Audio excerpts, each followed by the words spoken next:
Hello mga ka-farmers. Naana po ta sideline tag grafting. Kaya naman ko yung mga seedling mga pinunit dito sa kilid ba mga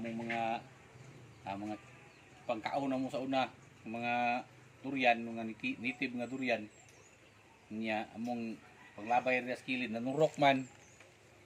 So akong pangibot akong ipang balhin rin sa kinkaang bulak. Ngayon na lang mabuhi. Nabuhi man. So atong sumpayon ato siyang i-grafting. Umpisan mo na to siya grafting. Kay itong una na grafting mo nabuhi man. So kaya rin mo ni akong prepare na ko nag-order ko sa Shopee aning mga equipment para pang grafting na worth 600 ni kapin. Ang i-order sa Shopee karon ba po ni abot mong ako na yung kuan kay may trabaho, may biyahe. Akong gi-practice dayon ng pag-grafting.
Siya guys kahuman atong tangan o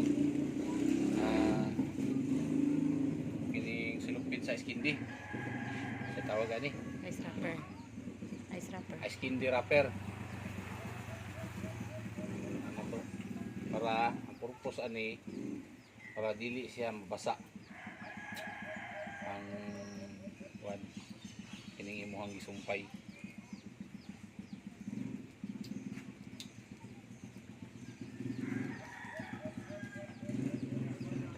Siya guys. Okay, salamat.